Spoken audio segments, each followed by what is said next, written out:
What do these things have in common? Bank robbery, idealistic teens, a train station, betrayal. The lead singer and bass player in the first American band to perform in Kazakhstan. Alien abduction. The FBI. Super secret governmental clearances. MJ-12. Assassinations. Accusations of espionage. For the answer to this question and more, stay tuned for the next hour. In other words, don't touch that dial. Greetings and welcome to The World According to Pleiades on KFUG Radio in Crescent City, California, 101.1 FM. The 1-hour weekly radio program that covers everything from alternative medicine, hypnosis, meditation, success, human interaction, alien abduction, and the question of what is reality anyway, to name but a few.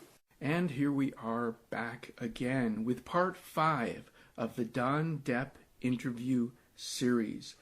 For those of you that have been with us throughout this series, no introduction is necessary. But just to quickly recap a small portion of who DonDep is, for those of you that may be joining us for the first time. Don Deppeller, a.k.a. DonDep, successful bank robber, self-identified revolutionary, once accused of being a spy for East Germany, lead singer and bass player for the first American band to perform in Kazakhstan. DonDep has also investigated the infamous MJ-12 along with interviewing Dan Burisch of the same organization, and as such has been the subject of CIA probes and will undoubtedly be under surveillance for the rest of his life. In a world where the information you receive is put forth by the purveyor of lies, the speakers of truth are persecuted as heretics. And on that note, welcome back. I appreciate you being here today. Thank you for having me back, Pleiades. And I do feel that it's an honor and a responsibility to try to live up to the title of Truth Seeker and Purveyor of Truth, and I will do my best, as I have always done, to speak truthfully, especially to folks out there in your listening land that have probably not heard much of what I'm about to say or what I have been talking about, because if they even hear a few words about this issue, they probably hear it from what is termed the fifth column. I call them the fifth column because these are members of the ufological community who have been officially approved by Majestic because they are providing information that is what is termed disinfo. And disinfo does contain truthful information, but it is geared towards disorienting the truth seeker, the researcher, and pointing them in directions where they will end up in a dead end or they'll end up in a field of weeds. And having said that, I'll give you a perfect example of how this normally works.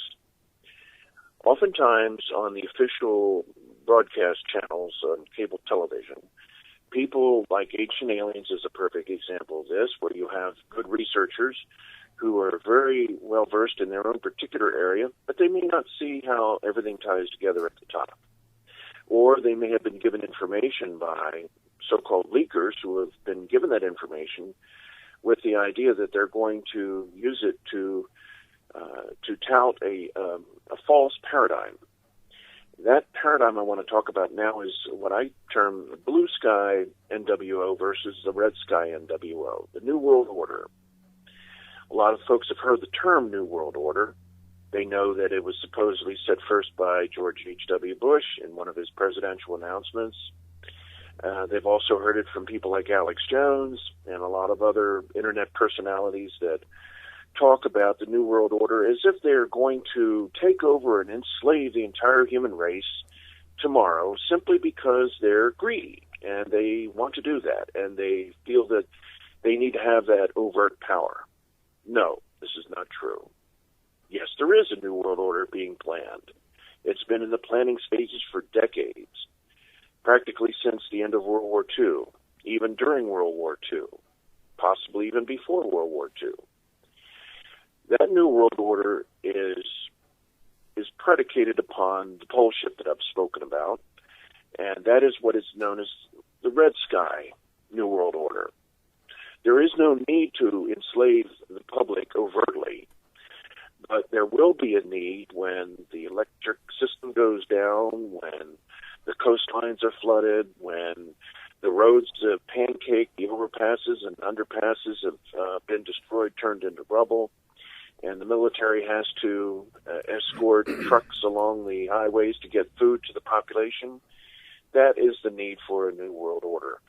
As it is, the so-called New World Order, or the power elite that currently runs the planet, they already have overt control. In fact, the Constitution, as much as we cherish it, has not been in effect for quite some time. Many laws that have been passed over the past 11, 12, 13, 14 years now, since 9/11, or since the Patriot Act went into effect, that one law was one specific way in which many of the civil liberties that we used to cherish have been gutted to all practical effects. And, of course, with the revelations of Ed Snowden, we know that almost everything we do is seen and heard and watched. In fact, had the technology been there just a few years beforehand, they may not have had to send a white van to watch my house every day or to tap my phones with a hardwire tap. They did have a wireless tapping, but you had to be within 250 feet of that. So nowadays, the technology exists that almost everything you do is already known. In fact, it's known in advance. Google knows when you're going to go to McDonald's before you do, based on your prior habits and everything else. They can pretty much predict where you're going to go, when you're going to go, what you're going to do. So, having said that, with knowing the level of control that they already have, why would there be a need to put us under lock and key already? They already have almost total control. All they have to do is turn off your debit card, turn off your smartphone, and they have the power to do that. And you're basically having to live off of grubs and head for the hills. Basically turned into a nomad, living in what is seemingly like the Stone Age. So what I'm trying to say is that there are many people out there who are trying to tell the world that anytime you see seemingly evidence of some strange goings-on, such as the disappearance of various airliners, say MH370, Malaysian Airlines, and the most recent one, AirAsia, that this is because the cabal, which is Majestic 12 and the people that Majestic 12 report to and are responsive to, that the cabal is doing this to show their power, and that they're doing it so that for some reason they have to steal patents. This was one of the conspiracy theories that came out as a result of musing over what happened with MH370. Well, very few of them stop to consider that electromagnetic pulse, EMP, may be responsible for not only those two airliners that crashed, as well as Air France 447. That's another one that was also supposedly hit with EMP and mysteriously disappeared with no contact made. Now, if they were to tell the truth about that, very few people would probably use airliners anymore. They would be too frightened to think that their percentages of possibly being killed in that fashion have gone up over 1,000% ever since EMP started manifesting over the most troubled areas of the globe, specifically that area of Indonesia and Malaysia, which will be the first area to show the massive flooding. It already is in evidence in Jakarta and Bangkok and Phnom Penh. Many of these cities in that area have already experienced massive flooding. But the elite don't like to talk about it that much because obviously they don't want the rest of the public panicking. So the point is that when you hear something about the evil New World Order, check to see if it's talking about a blue sky New World Order in which evil men cackling and rubbing their hands in evil glee are simply planning to take over the world out of a clear blue sky just because they're evil and greedy, or if this is in preparation for a time coming very soon when the Earth changes and these oddities, such as increasing electromagnetic pulsing that is going on, and the Earth wobble causing the polar vortexes, which is another new term, that was not manufactured by HAARP. Many times HAARP is used as a scapegoat.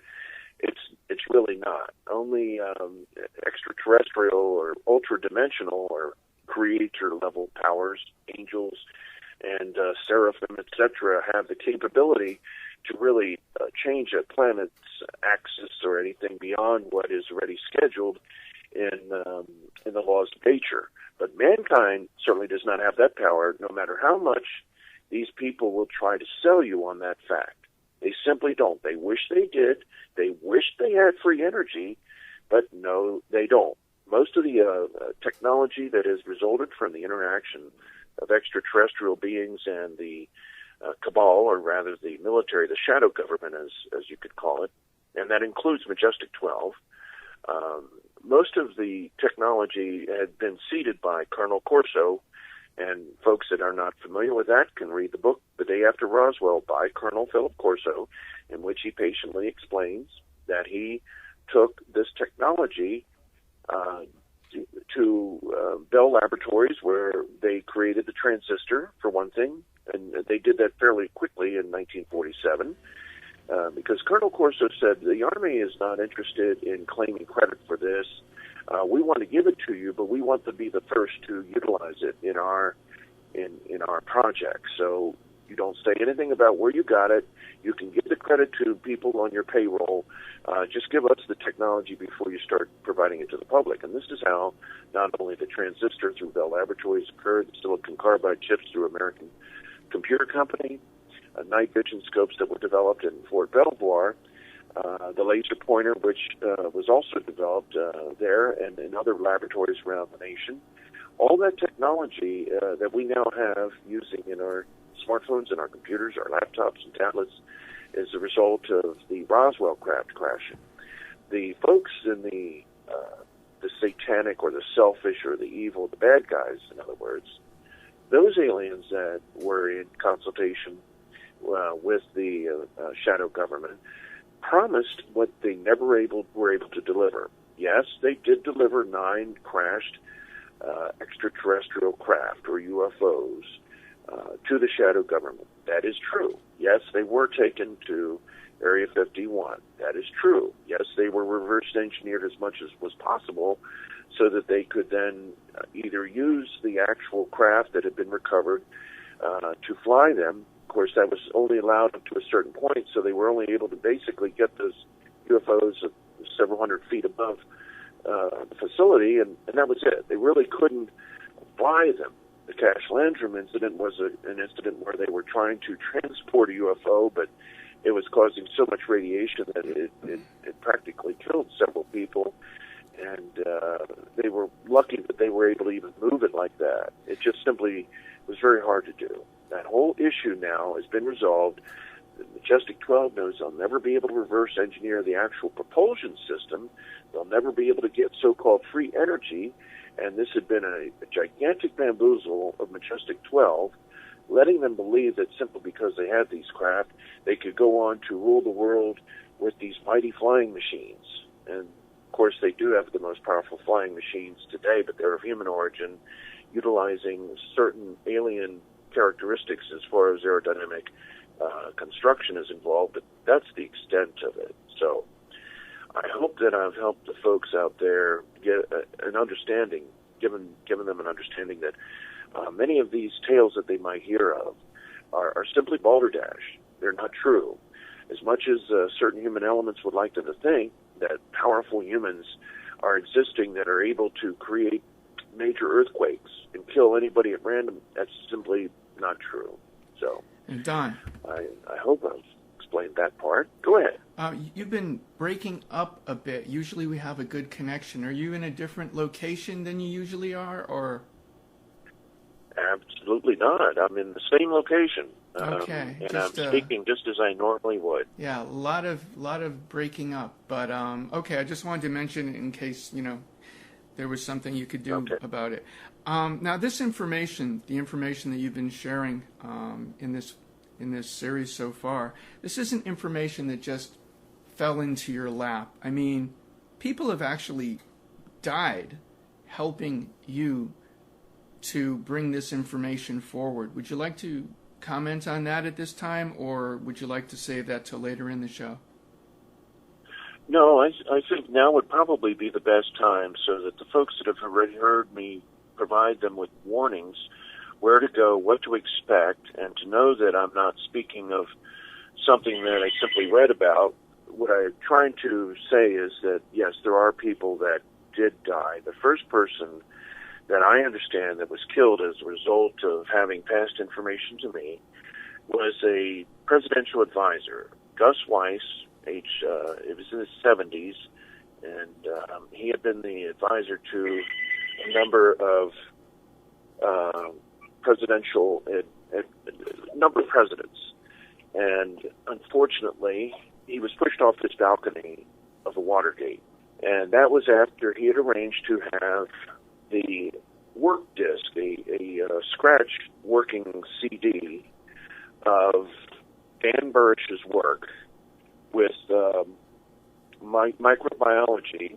And I'm sorry, it seems a little hard for me to get this out because this is a very emotional memory that I have. Mm-hmm. Dan Burisch did work with biological warfare agents. He was supposedly the creator of a component of the Gulf War syndrome virus, which was totally created and used on our own American troops to test this bioweapon. And knowing that, it would just make any veteran of Desert Storm livid with rage if they knew the extent to which they were being used as guinea pigs. However, in his own defense, Dan has said that it was his component that was used to make sure that they were kept alive and that they didn't die from having this tested on them. So that may or may not be true, but this is what had been told to me, maybe by the very people that wanted to make sure that Dan could go on to become the poster child for a false disclosure as was originally planned, except that I and a group of my friends from around the globe who came together in the Golden Thread, which I'll explain in a moment, we had a hand in preventing that false disclosure from taking place. And even though it's a story that very few people will hear, except perhaps your listeners or any that listen to this in the future, we did have a hand in communicating as a group with Majestic, who were using us as a potential disclosure group, and that Dan was going to be their poster child. And we were all in awe of Dan at the time, and I certainly was myself. But anyway, to get back to Gus Weiss and how he had come to be pushed off of his balcony, someone, in fact, a number of Majestic agents had been talking to us in a manner of speaking, on a particular website which is known as godlikeproductions.com. It's under totally new management, and it's nothing what it used to be. But at that time, in 2003, shortly after I had gone through that experience with the newspaper editor in northern Alberta that I did speak of in the earlier show, shortly after that, it turned out that Godlike Productions, which was a website that I had started to frequent because Zeta Talk was often posted there, and a number of folks would ask questions there, and these were then answered on Zeta Talk. That was during the early part of 2003. So after that experience with the newspaper editor, I went on to Godlike Productions, and I I talked to a couple of the people that I got to know on that website because everybody would chatter among themselves while they were responding to these claims that were made on various threads. Many of them were just simply bogus. They were BS. Many of them were simply pranks. But there was some interesting information that was supposedly being put out there as either trial balloons or as real information because people could post anonymously. And this is how we got to know some of these agents who were posting information. And when my friends said, Don, we have to do something. Dan Burisch is in lockdown, and he wants to get this information out, and maybe they might be coming for you. So they started this golden thread, which is probably the longest-running conversation in Internet history. And I don't make that claim lightly. I think we've gone back and looked at it that despite having been kicked off various forums, even including Godlike Productions after 2 years. We were on there for 2 years, and I think we had accumulated the largest number of pages of a single thread in history. Wow. There were over 5,000 per volume, and there were 34 volumes, I think, before we had to move to our own website. And we did end up creating our own website to continue having the conversation. Mm-hmm. But those early days were very important because people could post anonymously. And after the Golden Thread began, which was titled initially Mystery Enigma of Dr. Burisch, important, and then several exclamation marks. And that was the title of the first thread. And people would gravitate to that because this was a real story, along with the Zeta Talk story.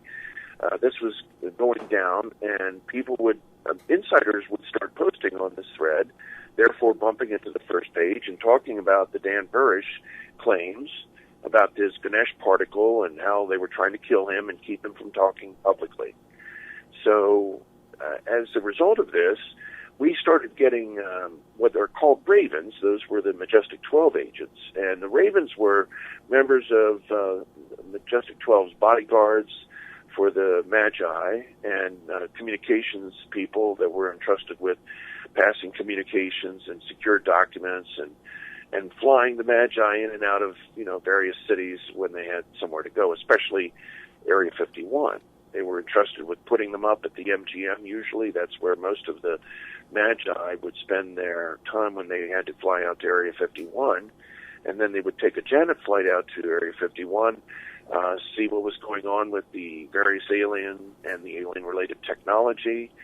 And then they would fly back and spend a night or two at the MGM before flying back to Washington, or the Consistory, which was on 16th Street, and that's their headquarters. Mm-hmm. The most powerful building in Washington, I might add, even more so than the White House or the Capitol building. But anyway, these individuals were known as ravens, and so they would come and they would leave a briefcase number for any one of us that was watching, and we would establish a global security guards so that if somebody was always awake and watching in case the raven would drop a briefcase number.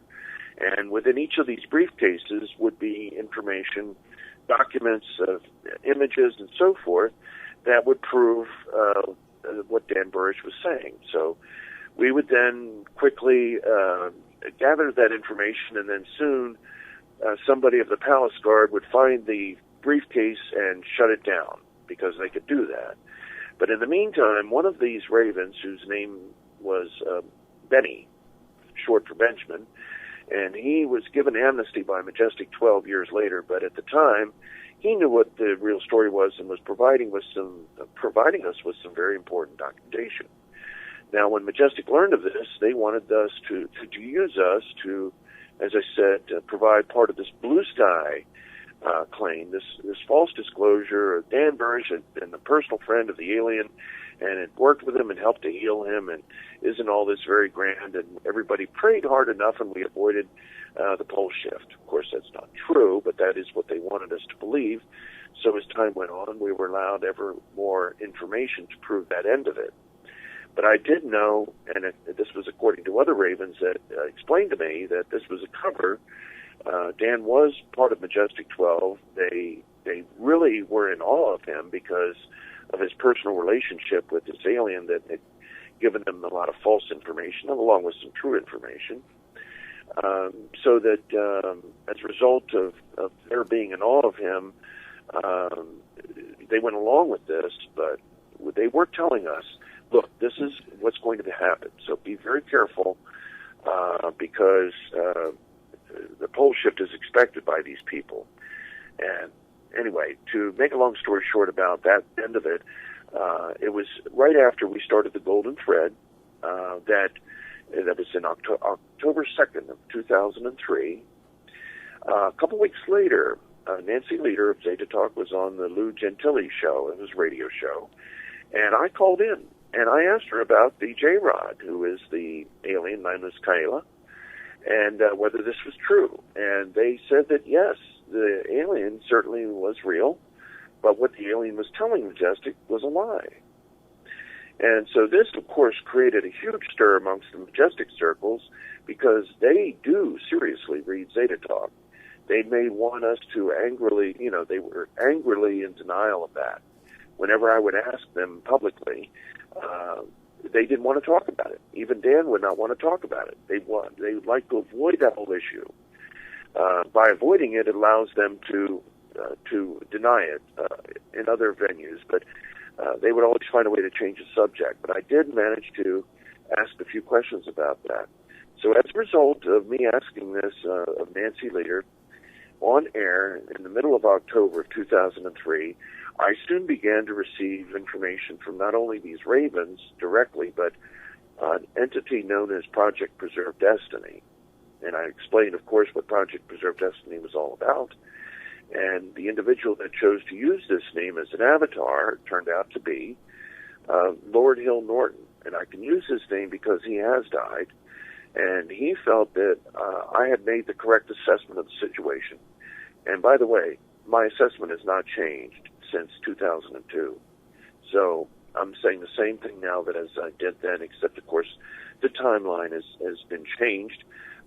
And there's no way I'm going to lock myself into saying a date, although I feel very certain that the announcement is going to be made before Obama leaves office. At least on that we can count on. But in any case, Lord Hill Norton had these conversations with me, and several of them are on the danburisch.info website. And then several of them took place off of the Internet, rather on Instant Messenger, but away from the public's eyes. And I have copies of that correspondence in which I learned a lot of information about who is the membership, who is among the membership of the Committee of the Majority, and how they came to be, and the fact that there are two alien treaty systems, and both of them are renegotiated every 9 years, because that's just the nature of the Zetas. They believe that number 9 is their sacred number. Anyway, Lord Hill Norton was then talking to us and said that a faction of the Committee of the Majority is of the opinion that your group may provide one of the best ways in order for the public disclosure of aliens to be made known. And I know that may sound like a huge, grandiose claim to make on your show, Pleiades, but it was definitively made as a claim, and I have all the documentation concerning that. And several members of our group that were posting daily on this on the Golden Thread, they had some very hard questions for Hilly, or Preserve Destiny, he also used the name Peace. His name was called Peace on the Golden Thread. So we said, well, this would be a good way for disclosure to come about, but it would have to be a full disclosure, not a partial one. And I already understood that they only wanted a partial one because they didn't want the public to know about the pole shift. Or if they were going to learn about it, they would learn about it only from Nancy Leader and Zeta Talk only. And there was to be no ties between the real Majestic, the rump of Majestic, that is, and the Zeta Talk website. But the Zeta Talk website had been allowed by treaty. It was one of the functions of the treaty, one of the more recent treaties, and it went into effect after the 1994 treaty renewal. And Zeta Talk then began the following year in 1995, as had been agreed. And in fact, the affidavit that I secured, that infamous Form 255 I've referred to before, was also fulfilling a treaty requirement. And that requirement was that the human authorities admit to the fact that they worked with aliens.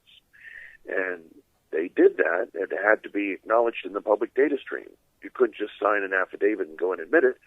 It had to be done within a public data stream, meaning like a court system.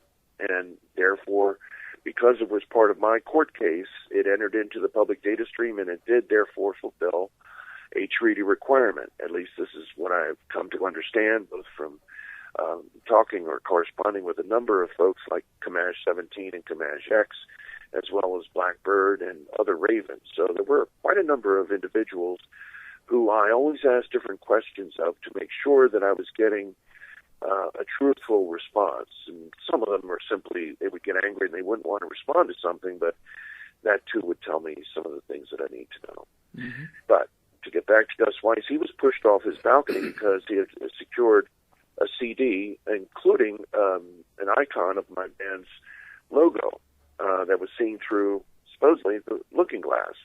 And it was almost looking like a biological specimen, and it was, in fact, contained amongst a bunch of different slides that were on Dan's work disc, what they called a work disc, a scratch disc. This disc was secured by somebody from within the project, within Area 51, or within Dan's immediate apartment building of his confidants, his bodyguards and analysts and so forth. And arrangements were made that one of my people, was to go and pick it up from a location behind a dumpster somewhere in Las Vegas. And at the time, my friend said that he would go and pick it up. But he got waylaid by, if I remember correctly, a girlfriend driving a red convertible and ended up on the way to California. And I guess he didn't think it was real. And as it turned out, the Palace Guard went and they secured the disc. They found it, and the people that had gone out of their way to risk themselves were immediately angry and told my friend that they just didn't think very much of him. Let's put it that way. They were very upset. They had a right to, because they had risked their lives to do this, even if it was inconsequential in the long run. It was an effort that they had made. And for some reason, now he'd gotten back. I guess he didn't think he was going to be delayed, speaking of my friend, that is. And he wanted to go and get it, but it was too late. So anyway, as a result of this, I'm invisible. That's the name that Gus Weiss was using on the internet. IMNVSBL. I'm invisible, but without the vowels. He then went and arranged to have it secured and sent. 2 copies sent. One was to Carrier Pigeon in Hawaii, and one was to me in Canada. And that's how I ended up with the disc that showed quite a bit of information. As a result, though, of having done this, I'm invisible. Gus Weiss, that is, was pushed off of his balcony. Now, the next individual that came along that had something to say and risked himself was Blackbird. Blackbird was an adjutant, one of the office people in the office of the soon-to-be Director of National Intelligence, who at the time had yet to be named to that position, but he was still the infamous J, or MJ1, and I call him Dadmiral, because his title was that of a Vice Admiral, and that, of course, was John Mike McConnell, a.k.a. Dadmiral, or a.k.a. J, or a.k.a. MJ1, whatever you want to call him. He was the one that was in control of Majestic. Apparently, number 2 was the Vice President, RBC, otherwise known as Big Dick, and that was our Vice President under Bush. And he was not allowed to be MJ1, I think, because there was a problem with the fact that the presidency had been stolen in 2000. Normally, as I understood it, had there been no dispute about it, Big Dick would have been MJ1. He was still very powerful. MJ1 and MJ2 had a tendency to smoke cigars and drink cognac and in the consistory, which is a Masonic temple, and share good times and just basically let their hair down or whatever little was left of their hair. But that's what they did. That was their thing, and they were pretty good pals as it was. And it was during one such Friday evening happy hour that MJ1 and MJ2 were sitting around, and they had recently been to see The Looking Glass and looked at a vision of Earth in 2014, which is now 2015, so we know that that particular image was not true or correct. But this image had a number of the total amount of casualties for every continent. And this is listed on the first page of the Burisch.info website. Now, that was what was given to me. And as I heard about this, my girlfriend at the time was sitting next to me as I was getting this information from Dan, and I asked him, because my girlfriend had a friend in Africa, in Nairobi. I said, well, where is going to be safe for her? So Dan asked MJ1 and MJ2 on another line if there were any safe places, and they actually provided 2 mountain ranges that were to the north and northwest of Nairobi, where my girlfriend's friend could go to when the time came. Mm. So that was just one little vignette about how they validated themselves. But Blackbird, who had provided a goodly amount of this information, including the infamous rancher memo, he was the one that arranged for me to talk with a Hollywood producer, or he was one such individual, who had produced a number of short films in the ufological community.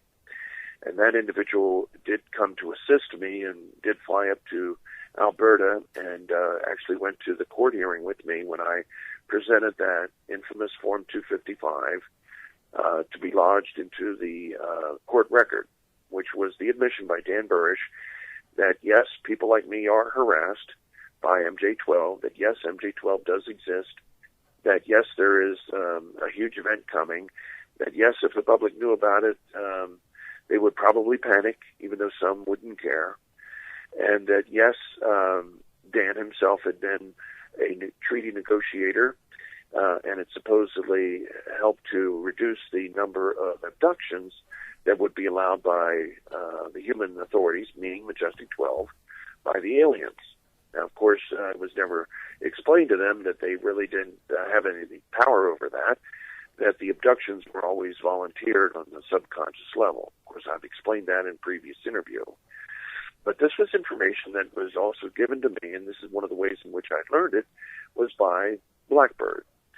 So in May of 2004, Lord Hill Norton mysteriously died, supposedly of old age. He was aged 84, and I have a number of friends, even currently, they're in their late 80s and early 90s.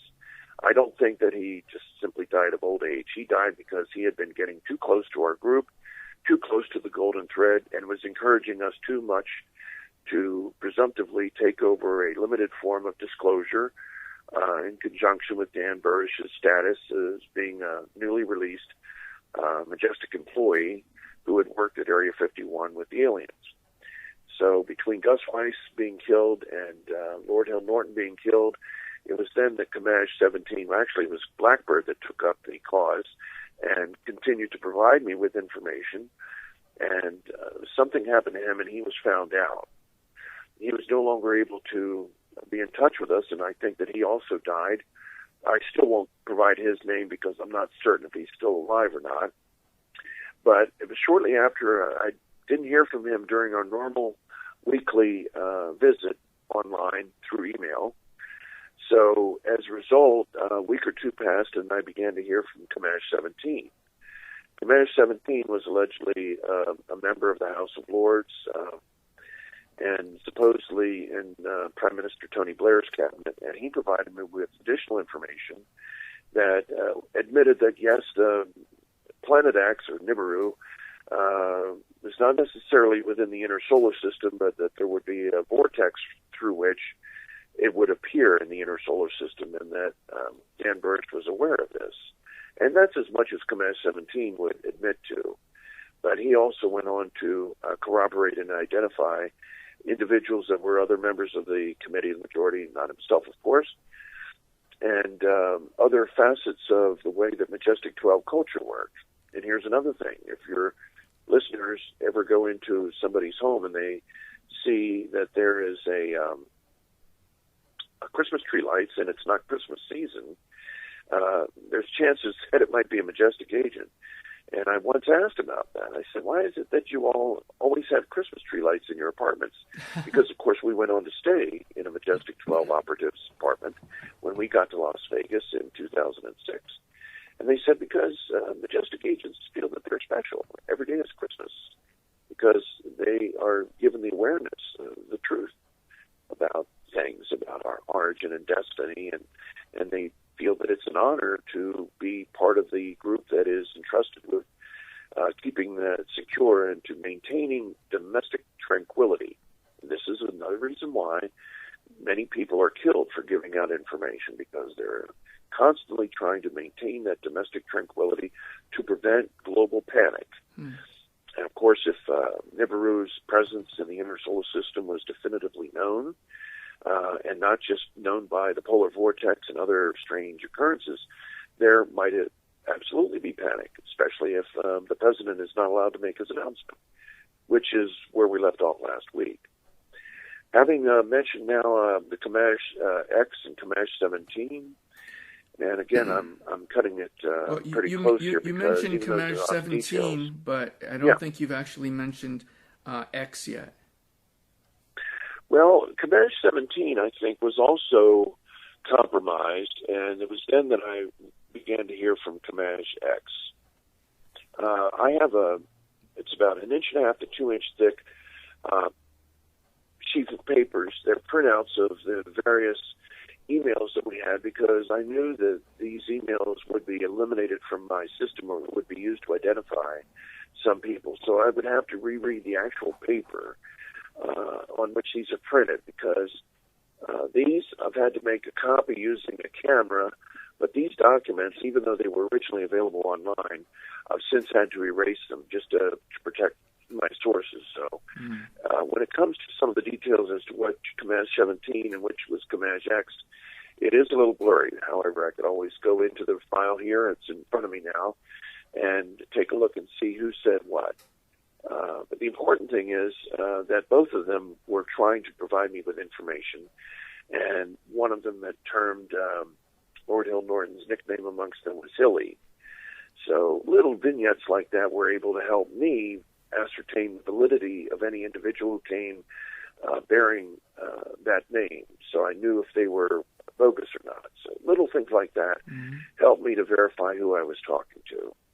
Now, even more important than what Kamesh X and Kamesh 17 said, and I think it was Kamesh X that was the one to finally arrange for the communication between myself and Dan, because even though Dan was being allowed webcam privileges so that he could talk and transcripts with me, and I have a record of all those, he was not made privy to a number of things that I was learning from Kamesh X, simultaneous to my ongoing conversations with Dan himself. This is how I knew that Dan was not in the know about a lot of things, and especially about the trajectory of Nibiru. So as a result, Dan could not answer some of those questions, but I was giving pictures of him signing his passport application, letting me know that he was being prepared for, and he was also taken on test runs to the bunker site in Colorado, where he was expected to be able to go to when the cataclysms began in earnest.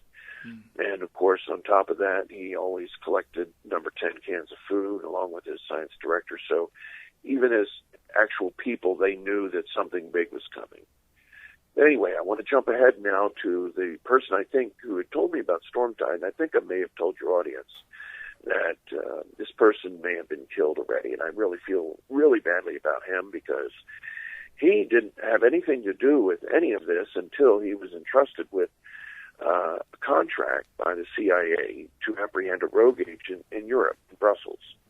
And he did, and after he listened to what that rogue agent had to say in a safe house while he was awaiting to be picked up by the CIA, that information he then took with him. He couldn't sleep. He then went online and started looking into it. And, of course, he did come across the danburisch.info site, and it did confirm some things to him. Now, the individual's name, the rogue agent that he apprehended, was mentioned in a letter to me by a particular U.S. senator who was the one that asked me if I had what it would take to tell the world, and that's a tall order. I am trying to do what I can to tell the world about this.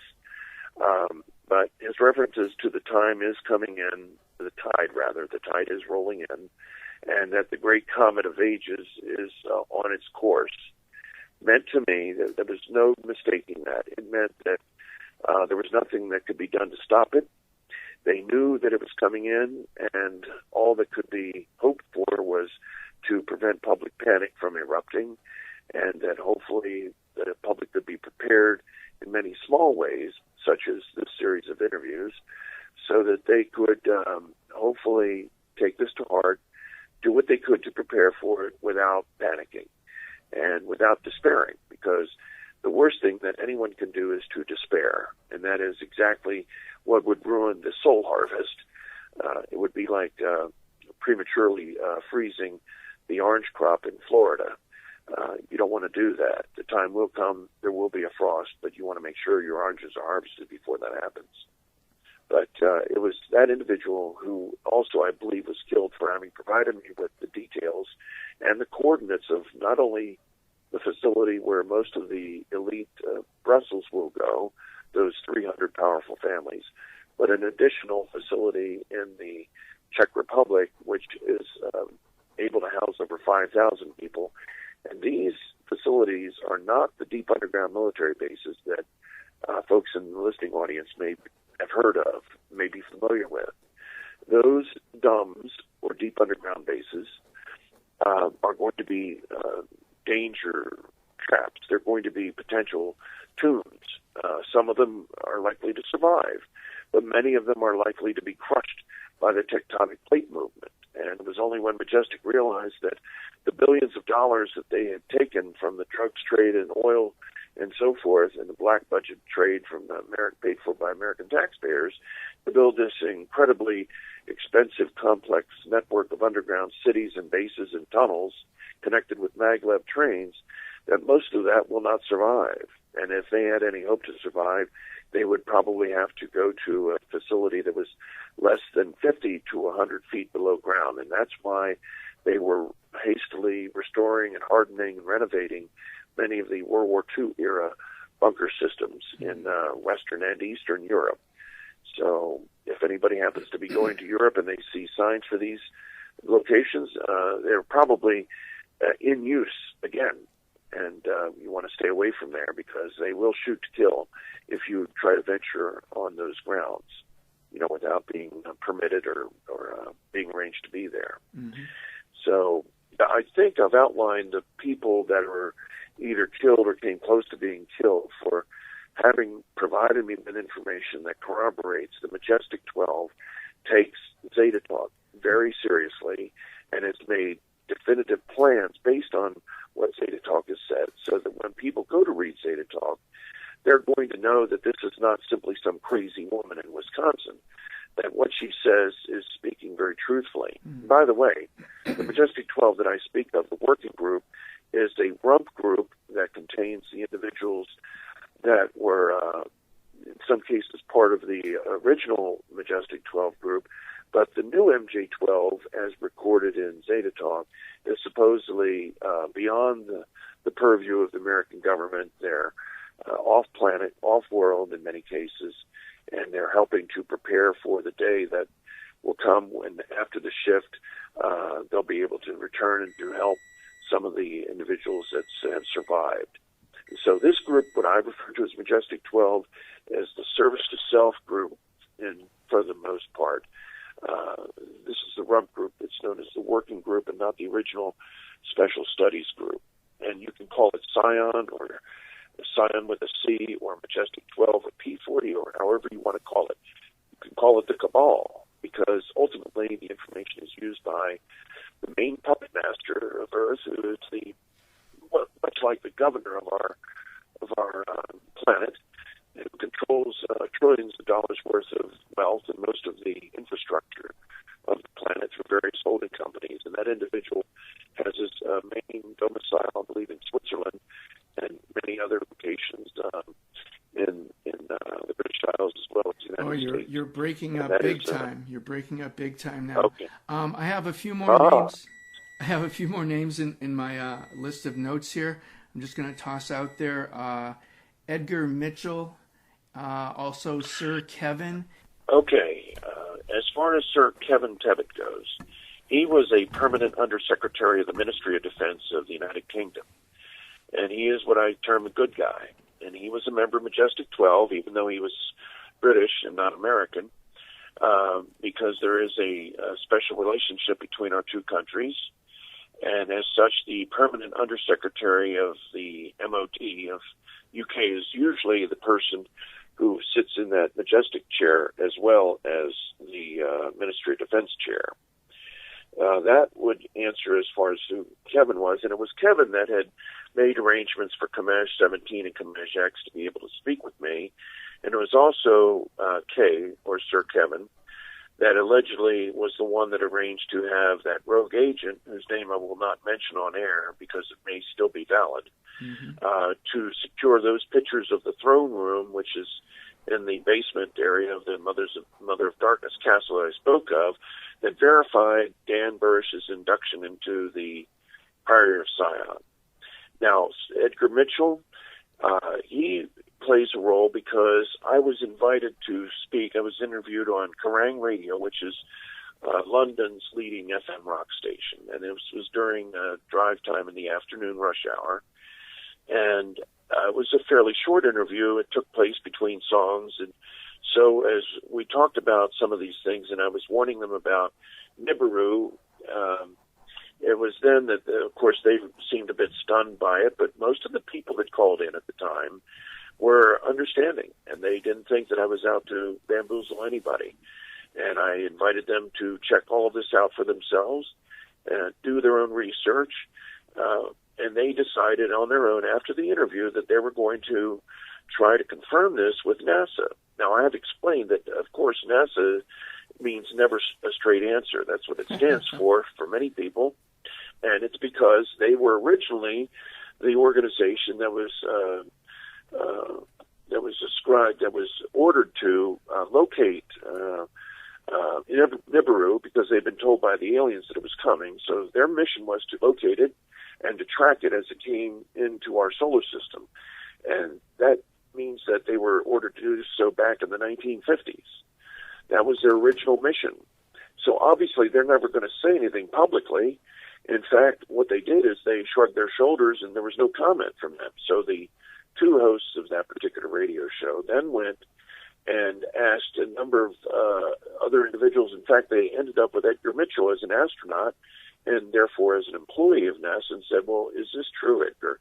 And Edgar Mitchell basically said yes, that the human authorities do have arrangements with, and there are ongoing activities between human authorities and aliens. Now, what this did, it did not necessarily say what DonDep told you was true, but it did say that what DonDep was saying could very well be true, because it is true that, at the very least, aliens are working hand in hand with our government. And, of course, this was such a big deal that the folks on the Kerrang station were really quite stunned to hear this, and this made news, whereas DonDep might not make the mainstream news.